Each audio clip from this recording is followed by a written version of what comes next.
As you know, on this show, we have strong opinions, but we are driven by the data. And you know I have strong views about the Prime Minister's lies and how the result is not going to change anyone's cost of living crisis. $15 a week is not going to do something for people that are needing to find anywhere between $15,000 and $30,000 extra this year than a couple of years ago to pay off their mortgages. But we get the first polls, and they are worth showing you here because they come from the lefty organisation known as Essential Research, reported in the Turnbull Times, otherwise known as The Guardian. So where are Australians on these tax cuts? Now, of course, they didn't ask about broken promises because that may well produce a finding they don't want. These were the people who didn't include, don't know, for a large part of the referendum last year. But the numbers are telling because they're trying to find the best spin, and this is the best spin that they can put on it. Now, according to the poll released today, only half of all potential voters think that the changes are exactly what should happen. Now, they word it in a very long fashion, but essentially just 47%, not even half, support the refocusing of stage 3 to being about low to middle income taxpayers. 41% say don't change it at all, or if you have to, delay it for 12 months, for the obvious financial difficulties that people are in or the budget may well be in. But once you dig in even further, it is no slam dunk for the Prime Minister. Now, he thinks this turns everything around. The reality is just 51% of Labor supporters agree with what he's done. Now, remember, Labor voters, of course, had their lowest primary vote in a very long time at the last federal election. And you would assume that hardcore Team Red, Team Albo people, that number of approval would be closer to 75%. Instead, it's just 51%. Amazingly, the most opposed are younger voters, because 47% of 35 to 45-year-old voters, and that is a very significant swing vote that, remember, we talked about a lot last year, that as, this is really sort of the Gen X or early millennials, where they go matters. Well, again, hasn't broken 50%. And just 39% of young voters support the changes. Now, this is really interesting to see because these first polls tell us that the Prime Minister thinks that the cost of you forgiving him for lying is just $15 a week. The reality is that it is pretty obvious here that what we've been talking about for a long time is the truth. The people are able to see through the spin and look at their own circumstances.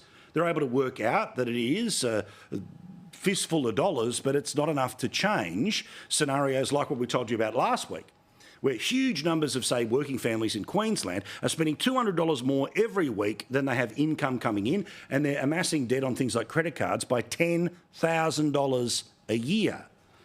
So what was all about the Prime Minister and telling his MPs that this was the solution to cost of living, it looks like it is beginning to have a very tough start. Now, we know this is a Prime Minister who was able to take a yes-no vote of 60-40 and turn it into a no-yes vote of 60-40.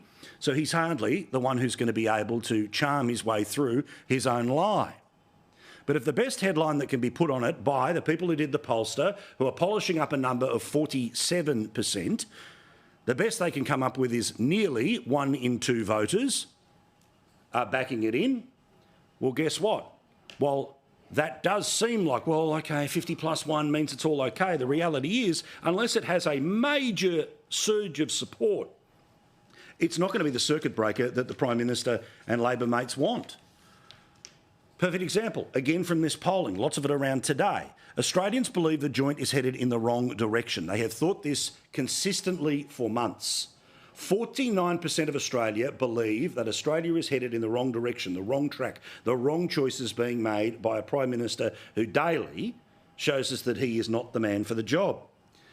And again, interesting to see. This is a lefty poll, which is why I bring it to you in detail this evening, that 47% of Australians disapprove of his leadership. His approval level has gone down.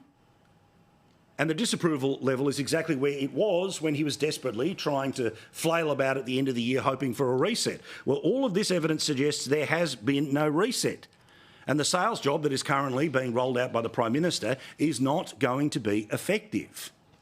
You see, of course, the Prime Minister has made it very clear that his word is his bond, but of course that bond is now worth nothing because he lied to millions of people about their taxation. My word is my bond. And he spoke so often about trust. It was a major central issue as to why you should hire him. Trust is something that needs to be earned. But once it's lost, it's very hard to get it back. The fact is that people can't trust Scott Morrison. Who do you trust? Who do you trust? You just can't trust this government. I will lead a government that rewards people's hard work and repays their trust. Now, interestingly, the impact of the fall of Albanese on the question of trust has been reflected by much of the media, but there's a newspaper in Western Australia that basically backed him in hard at the last election. There are multiple seats in Western Australia that provide the government with its majority. Now remember, I think the big bet between now and the next election, whenever that will be, is about a Labor majority versus minority. We've shown you that the seat of Tangi in Western Australia would be one of those seats that would go out the window because the majority of people in the seat are the ones that have been screwed over by the decision. But even the West Australian newspaper, which again has been very favourable to Albo for a very long period of time, its editorial about all of this was, as political porkies go, Prime Minister Anthony Albanese's tax lie was a whopper.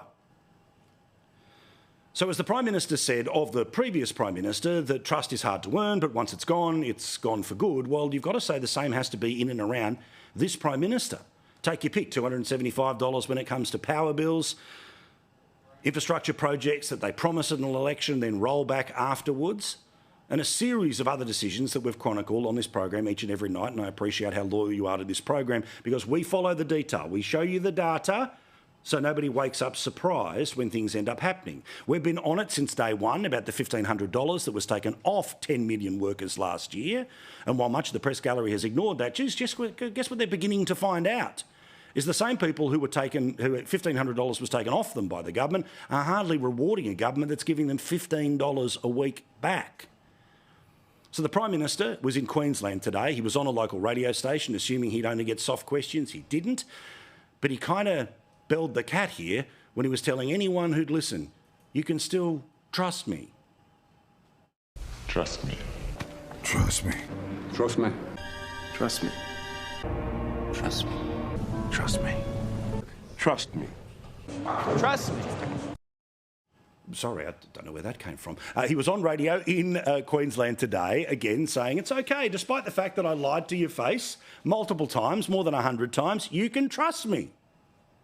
Australians can trust me to be prepared to make difficult decisions, not the easy decision. That is the priority that I have, putting people before politics. Sure.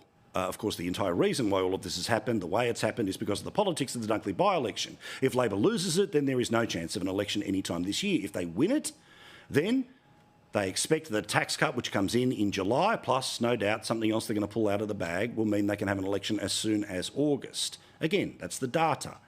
Follow the data, not just obsess on the politics. But remember one of the things the Prime Minister was saying last week as a way of saying, please forgive me that I've broken an obvious promise. Our government will deliver a tax cut for every single Australian taxpayer. Well, Terry McCrann worked the numbers in the past couple of days, and guess what? Over the years, as people start to move into the bracket creep, when they start to be charged 37 cents in the dollar and then eventually the best part of half of their wage, guess what?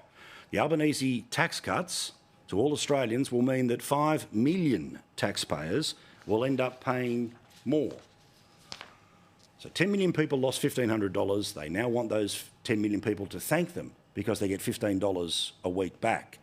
And the reality, as the years roll on, 5 million of those 10 million, half of the people who lost $1,500 will end up paying more.